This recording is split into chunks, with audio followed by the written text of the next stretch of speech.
राधे राधे दोस्तों। आज बहुत ही इम्पोर्टेंट टॉपिक पे मैं आप लोगों से डिस्कशन करने के लिए डिस्कशन क्या कहूँ, मैं बताने आई हूँ। क्योंकि मुझे लगा कि अंदर ही अंदर सोचने से अच्छा है इस बात को प्लेटफॉर्म पे किसी न किसी प्लेटफॉर्म पे शेयर किया जाए। और कीर्ति त्रिपाठी मोटिवेशनल चैनल मैं कुछ समय से नहीं चला रही थी। कुछ हेल्थ इश्यूज़ हो गए थे जिसके बारे में मैं बाद में आपसे बात करूँगी। पहले जो इस समय सबसे इम्पोर्टेंट मुद्दा है, ख़ास तौर पे हमारे बच्चों के भविष्य को लेके, हमारे बच्चों के अवेयरनेस को लेके, और जो हमारे बच्चों पे बहुत ही ज़्यादा नेगेटिव इम्पैक्ट डाल रहा है दोस्तों, मैं उस पे डिस्कस करना चाहती हूँ। और कहीं न कहीं आपसे इस मेरा शेयर करने का ये भी मकसद है कि जो लेडीज़ अगर ये सोचती हैं कि जो भी पेरेंट्स, जो भी टीचर्स, जो भी ये सोचते हैं कि बच्चे first, second, third, 1 to 5th main topic ये है 1 टू 5th के बच्चों के लिए। क्योंकि 1 टू 5th के बच्चे सेंसिटिव होते हैं, उतना उनको मैच्योरिटी नहीं होती है।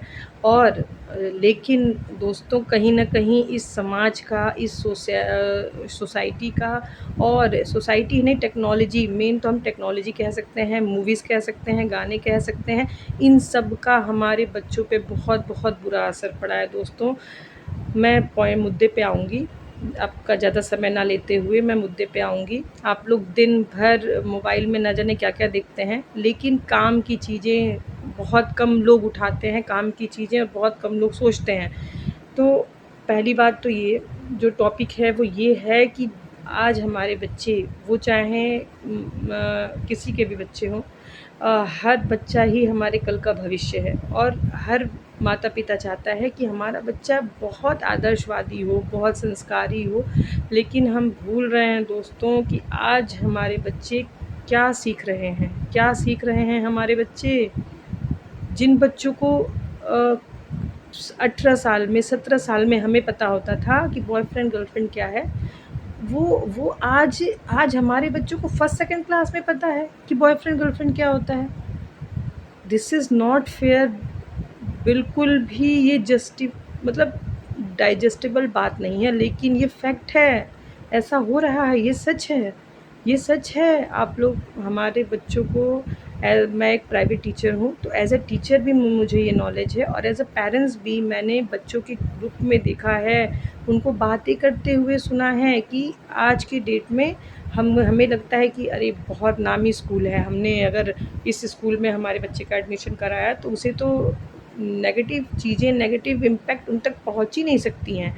लेकिन हम भूल रहे हैं दोस्तों, हम किस जनरेशन में जी रहे हैं। हम ऐसे जनरेशन में जी रहे हैं जहाँ सबसे पहले बच्चों को बुराई ही टच कर रही है, या तो टेक्नोलॉजी के थ्रू कर रही है, या मूवीज़ के थ्रू, या गानों के थ्रू, या फ्रेंड सर्कल भी उनका ऐसा हो रहा है कि बच्चे फर्स्ट सेकंड क्लास में उनको पता होता है कि बॉयफ्रेंड गर्लफ्रेंड क्या होते हैं।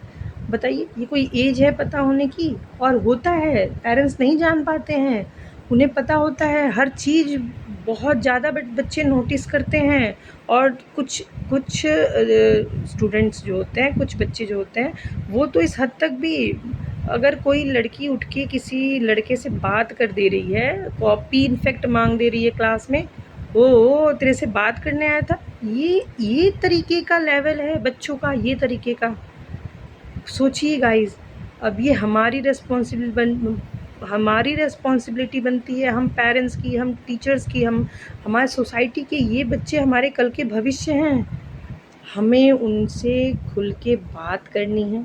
अपने बच्चों को, या आपके हों या मेरे हों या किसी के भी हों, उन तक हमें उनको ये समझाना है कि ये एज कौन सी एज का है, खेल कूद का है, थोड़ा बहुत पढ़ने का है, आगे बढ़ने का है।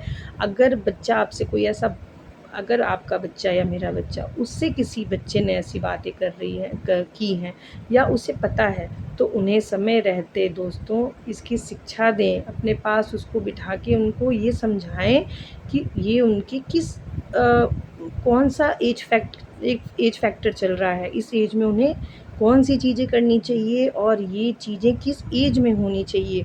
ना कि इस एज में उन्हें ये समझाएं कि ये बहुत, कहने में भी बहुत अजीब लग रहा है दोस्तों, लेकिन आप लोग मेरी बात से सहमत हैं या नहीं, प्लीज़ प्लीज़ मुझे कमेंट में बताइए। कमेंट का मतलब बस इतना नहीं होता कि लाइक करिए और व्यूज़ बटोरने होते हैं। कुछ लोग दोस्तों सच में मेरी तो जेन्युइनली मैं बता रही हूँ, मेरी बहुत मेरे को एक क्यूरियोसिटी रहती है, एक अजीब-सा मुझे वो रहता है कि चाहे वो मेरा बच्चा हो, चाहे वो किसी का भी बच्चा हो, वो अच्छा ही करे।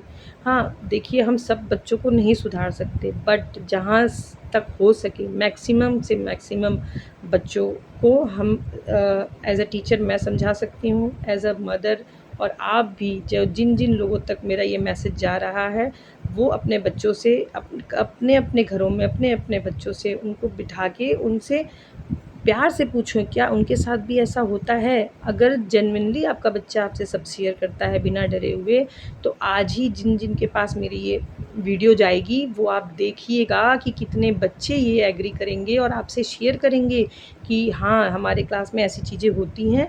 और आज तक अगर नहीं किए होंगे, तो आपका रिस्पॉन्सिबिलिटी है दोस्तों कि आप उनसे स्पेशली मदर्स से मैं कहना चाहूँगी, क्योंकि मोस्टली मदर्स घर में रहती हैं, और प्लीज़ आप अपना रील में स्क्रॉल करने में और बाकी वीडियोज़ जो आप देख रही हैं, उसको देखने के बजाय ये चीज़ें अपने बच्चों से पूछें, समझें और उनको समय रहते सचेत करें कि ये उनका किस ऐज का उम्र है। या आज तक के लिए इतना ही दोस्तों, फिर मैं नेक्स्ट टॉपिक लेके आऊँगी, जिस पे मैं बात करूँगी। आए दिन ऐसी ऐसी कई सारी टॉपिक्स क्लास में और घर में हमारे घरों में ही उठती रहती हैं, जिसके बारे में हम महिलाएँ, हम आपस में माताएँ-बहनें बात करने में हिचकती हैं। सो दोस्तों, अगर आपको ये मैसेज मेरा ये बात, मेरा ये डिस्कशन, आप इससे एग्री हैं, आप सहमत हैं, आपको भी लगता है, बच्चे से बात करके मुझे कमेंट और मैसेज में ज़रूर बताइएगा कि आपके बच्चे ने आपसे क्या शेयर किया और आप मेरी इस बात से एग्री करते हैं या नहीं करते हैं। ये चीज़ें हमें जल्द से जल्द बच्चों को समझाना चाहिए, और उस पे उनको उनके मानसिक विकास को अच्छा करने के लिए ये बहुत ज़्यादा ज़रूरी है कि हम उनसे बात करके ये चीज़ें वहीं पे एंड करें, वहीं पे ख़त्म करें। जब पौधा छोटा होता है ना दोस्तों, तो उस पौधे में जो डस्ट, कीड़े-मकोड़े, जो भी फंगस लगे रहते हैं, उनको निकालना बहुत आसान होता है। लेकिन जब वो पेड़ बन जाता है, तो आप समझ ही सकते हैं कि जब एक पेड़ जड़ के साथ बड़ा हो जाए, तो उस फंगस तो क्या, पूरा का पूरा पेड़ खराब हो जाता है और कोई उसे निकाल नहीं पाता है। बस आज के लिए राधे-राधे। अच्छा लगे तो लाइक और कमेंट कर दीजिएगा, और ज़रूर से ज़रूर अपने बच्चों का ध्यान रखिएगा।